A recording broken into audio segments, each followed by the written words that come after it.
embrace pressure, embrace pain, and embrace love. Now, a person that come amongst you, or they approach you, or you all have a dialogue and the conversation go left and not right, and a person initiate an indirect conversation, the ultimate approach or perspective or way of viewing the situation is basically you knowing that it's nothing that another person can do that can affect you. You can only affect yourself. No one can drain your energy. You can only drain your own energy. You have control over whether or not your energy level enhances in that particular kind of moment or situation, or you have the ability to allow it to decrease based upon you giving power to someone else and thinking that it's them, but it's really you doing it onto yourself. Now, many indirect conversations are basically initiated or basically started due to someone feeling someone else's energy and their energy making them feel uncomfortable. It doesn't mean that their energy is bad, but the other person's energy can have some strong energy, or they can have certain you can tell in their eyes, or you can tell in their movements or their conversations that they move a certain way, they flow a certain way, and things of that nature. Now, when you still have insecurities, you still have demons or flaws or things that you must overcome within yourself, then another person greatness, or another person like, basically, I'm gonna make it simple. We approach situations, we approach people, and it can either make a person uncomfortable or comfortable.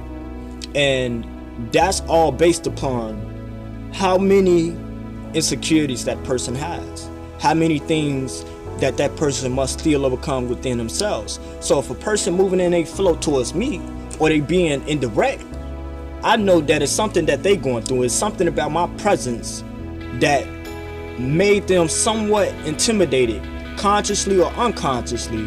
They feel like they have to move in a flow in order to reassure themselves. And a person such as myself, I have mastered myself on multiple different levels. So I have a strong energy level, I have extreme inner calmness, I have extreme inner mental strength, and I have extreme wisdom. So in particular situations such as those, I stand firm within, because I can stand still nowadays without getting nervous. I can stand still without feeling like, dang, I want to move, but I don't want to, I don't have a standstill moment no more. Whereas my legs are stiff and I'm not moving. I stand still nowadays because I know I can move around a person. I can move in my flow. I could move around in such a way that it makes a person feel nervous or anything of that sort.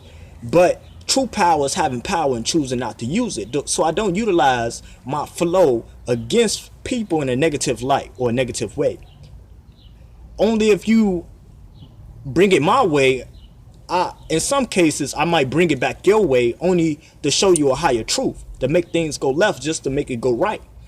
So in some cases I don't even feed into it. I control the conversation to make sure it go a different direction, based upon me understanding that outside sources or outside people or circumstances cannot affect you like you can affect you.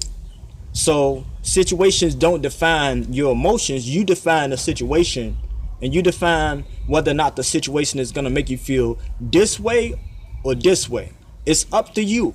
Now, when a person is having an indirect conversations, it's usually based upon insecurities, and a person feeling like they need to bring you down or moving a flow against you in order to reassure themselves of who they are.